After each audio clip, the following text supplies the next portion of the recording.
মেয়ের জন্য বাবা সবকিছু করতে পারে, তাই না? মেয়ের সালোয়ার কামিজটা অল্প একটুখানি ঢিলা হয়েছিল, মা আজকে একদমই সময় পায়নি মেশিনে বসার, সেই কারণে বাবাই বসে পড়েছে মেয়ের সালোয়ার কামিজটাকে ঠিক করার জন্য। সালোয়ার কামিজ ঠিক করার পর বুটুকে রেডি করিয়ে দিলাম। বুটু দুই বোনে আর কি রেডি হয়ে গেছে এখানে একজনের কাকার বিয়ে আর একজনের মামার বিয়েতে যাওয়ার জন্য। সালোয়ার কামিজ পরে ভীষণ এক্সাইটেড। বুটু তো সকালবেলাই বলছিল আমাকে এই সালোয়ার কামিজটা পরিয়ে দাও, এটা বুটুর পিপি এনেছে। তারপরে বুটুরকে রেডি করিয়ে দিয়ে আমিও রেডি হয়ে গেলাম, শাড়ি টাড়ি পরে একদম কমপ্লিট। এখানে মিস্টার বিশ্বাসও রেডি হয়ে গেছে। আর আজকে যেহেতু একদমই সন্ধে লগ্নে বিয়ে রয়েছে, খুব সম্ভবত 6:40 লগ্ন, তাই আমাদের তাড়াতাড়ি সবাইকে বেরোতে হচ্ছে আর কি। সবাই ঝটপট রেডি হয়ে বেরিয়ে পড়লাম, যাবো এবার ওই বাড়ির দিকে। তারপরে উঠবো গাড়িতে। এখানে তো এসে দেখি সুবীর অলরেডি গাড়িতে বসে পড়েছে, আমাদেরই ওয়েট করছিল আর কি। তারপরে আমরা সবাই গাড়িতে উঠে পড়লাম। এই যে বরমশাইকে দেখো কেমন লাগছে দেখতে, বরমশাইকে অবশ্যই সুন্দরই লাগবে দেখতে, তাই না?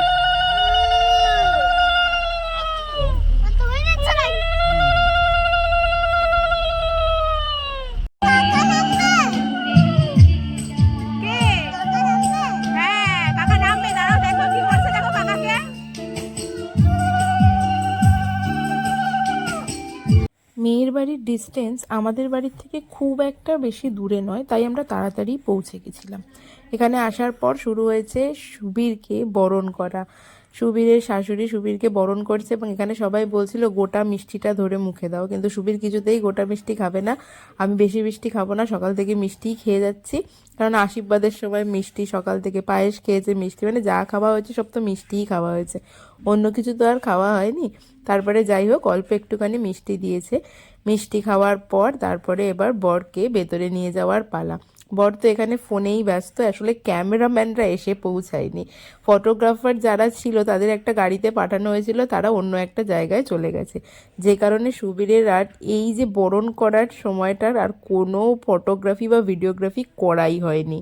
ফটোগ্রাফারদের জন্য তো আর ওরকমভাবে ওয়েট করা যায় না, বর চলে এসছে তাকে বরণ করে ঘরে তুলতে হবে, তো সেই জায়গার ভিডিওগ্রাফি ফটোগ্রাফি বাদ পড়ে গেছে। আর এখানে দুই বোনুকে দেখো, দুই বোনু তো সেম সেম ড্রেস পরেছে, আর সেম সেম ড্রেস পরে একদম খুব খুশি। এখানে মোটামুটি বিয়ের মানে সমস্ত কিছু রেডি করা হচ্ছে আস্তে আস্তে। আমরা চলে গেলাম সৌমির কাছে।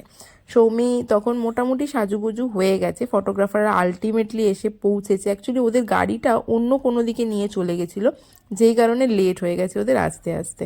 তারপরে এখানে সব বোনেদের হচ্ছে কি ফটোশ্যুট, মানে 3 বনুর হচ্ছে ফটোশ্যুট। আর গান শুনে তো তারা নাচতেই ব্যস্ত। আমারটাকে দেখো নেচেই চলেছে, মানে সেরকম না, তবে একটুখানি নেচেই চলেছে। তারপরে একটুখানি হলো সুবীরের ফটোশ্যুট।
ছেলে মানুষ জানবে কেন ছেলে নাই ধরেন না কি হয়েছে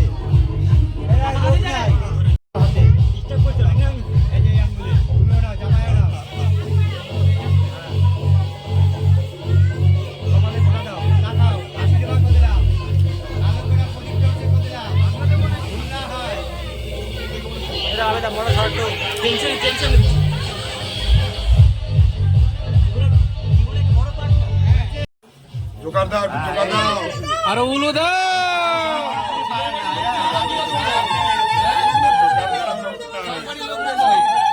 ঠান্ডা পড়ে গেছে।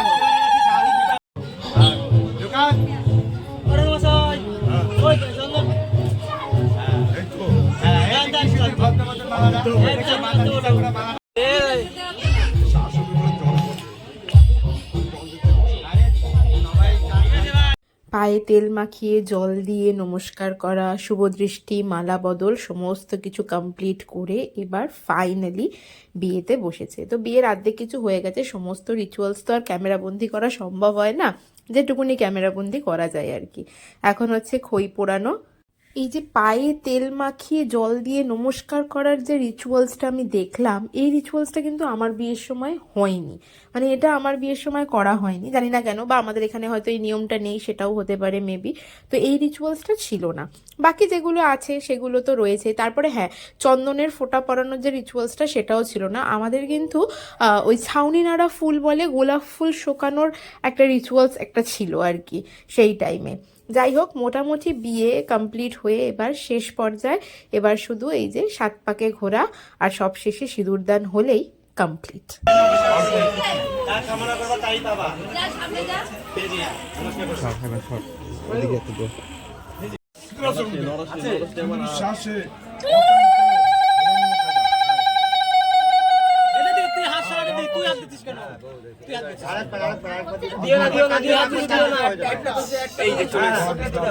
আপনি ছেড়ে দেবেন, দাদা দিকে এবার দাদার হাতে দেবেন, আপনার দাদার হাতে। এটা বেশি করে দাও, বেশি করে দাও, অনেক বেশি দাও।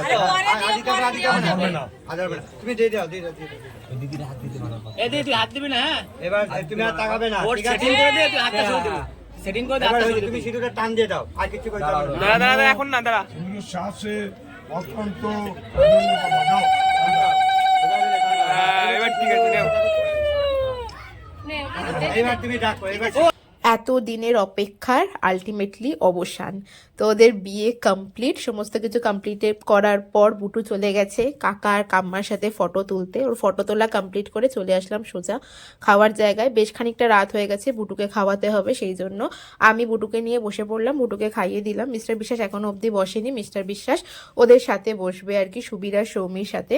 তারপরে খাওয়া কমপ্লিট করে এসে দেখি বরকনেকে মধ্যিখানে রেখে সুবীরের শালিরা সবাই এখানে নাচানাচি করছে, আর ওরা তো দুজন মিলে চুপ করে দাঁড়িয়ে আছে। সৌমি হয়তো নাচতেও পারছে না শ্বশুরবাড়ির লোকের সামনে, আর সুবীর তো লজ্জাতেই শেষ। তো সৌমি তারপরে ভিতরে চলে গেছে, কিন্তু সুবীরকে ওরা আর কেউ ছাড়ছে না। সুবীর আলটিমেটলি চুপ করে ওখানে দাঁড়িয়েই রয়েছে, আর সবাই ওকে ঘিরে ওখানে নাচানাচি করছে। আর আমাদের ছোটগুলো এখানে ভিতরে শুরু করেছে নাচানাচি।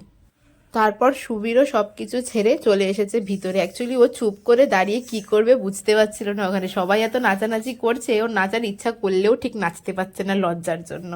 যাই হোক, আমাদের ছোটগুলোকে এখানে 3জন মিলে খুব নাচানাচি শুরু করেছে। আমারটি তো একটি পোজই করে যাচ্ছে একদম কন্টিনিউয়াসলি, আর এখানে বাকি দুজনও নাচছে। ওদের একটুখানি নাচানাচি ক্যামেরাবন্দি করে রাখি, ছোটবেলার এই স্মৃতিগুলো বড় হয়ে যখন দেখবে এক মামার বিয়েতে এবং কাকার বিয়েতে ওরা কি করেছে, তখন বেশ ভালো লাগবে, তাই না?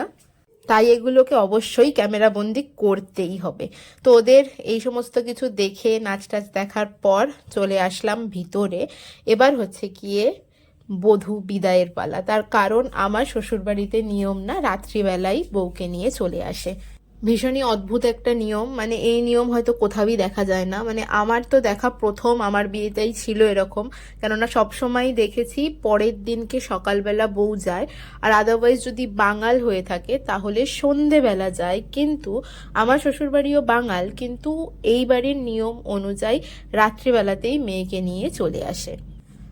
কারণ হচ্ছে গিয়ে মানে এইবারের নিয়ম যেটা, যে বাড়িতে যে নিয়ম আছে সেটাই তো মেনে চলতে হবে, সেটাই হচ্ছে ব্যাপার। তো ওদের বিয়ে তো যেহেতু সন্ধে লগ্নে ছিল, তাড়াতাড়ি বিয়েও হয়ে গেছিল। তো সমস্ত রিচুয়ালস যা যা ছিল কমপ্লিট করে সব শেষে এবার মেয়ে জামাইকে আশীর্বাদ করার পালা। এই সময়টাই হচ্ছে সত্যি ভীষণ রকমের বেদনাদায়ক। কন্যাদান তো নয়, মা বাবার কাছে এক প্রকার প্রাণদান বলা যেতে পারে, এরকম একটা সময়। কিন্তু সব মেয়েদের এটা তো মানে থাকেই, কিছু করার নেই। যতই কষ্ট হোক না কেন এই সময়টা সহ্য করতেই হয় সবাইকে। সৌমিও কান্নাকাটি করছিল, আমি যদিও তখন ওই সময়টা ভিতরে ছিলাম না, মৌকে দিয়ে চলে এসেছিলাম, মানে আমার ননদের হাতে ফোনটা দিয়ে চলে এসেছিলাম যে তুমি ভিডিও করো, আমি বাইরে যাচ্ছি। মানে আমি না এগুলো দেখতে পারি না একদম, কান্না দেখলে না অদ্ভুতভাবে নিজের কেমন একটা যেন কান্না চলে আসে। ঠিক এই কারণটার জন্যই আমাদের বিয়ের সময় মানে যখনই আমি শুনেছিলাম যে রাত্রিবেলাতেই নিয়ে চলে যাওয়ার একটা নিয়ম আছে, আর সেই টাইমে না কেউই ছিল না। মানে আমাদের বিয়ের সময় সবাই জানে যে সকালবেলা নিয়ে যাবে, কারণ আমাদের এদিকে তো এই রীতিটা একেবারেই নেই যে রাত্রিবেলা বউ নিয়ে যায়। তো যেহেতু সবাই জানে সকালবেলায় নিয়ে যাবে, তো সেই জন্য কেউ ছিল না। আর আমি সেই কারণে বলেছিলাম চলো তাড়াতাড়ি চলে যাই যাতে কান্নাকাটিটা কম হয়।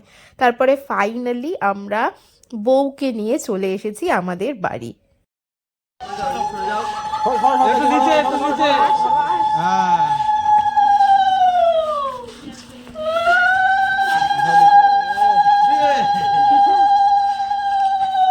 যা যা তুই কত জায়গা নমস্কার করবো।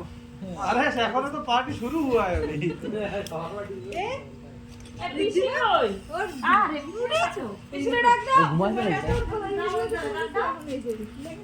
বসে পড়ো। আগে ডানে ভাই আছে নাকি না এরকমই বসবে। চলে এসেছি আমরা বাড়ি, এবার বধূ বরণ করার পালা। আমাদের এই বাড়ির নিয়ম বেশ কিছুটা আলাদা, চলো দেখে নাও আমাদের এই বাড়ির নিয়মগুলো কি।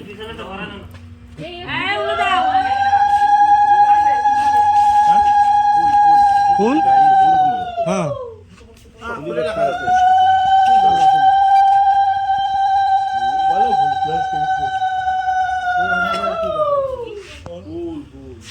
গাড়ির ফুলগুলো খুলে রাখতে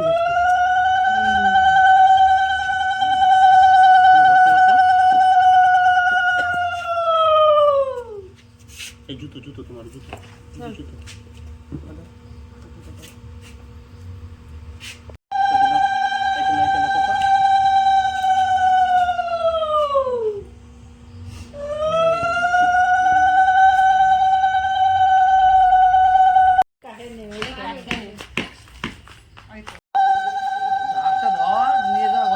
পিছনে পিছনে যাও। ক্যামেরাম্যান সামনে।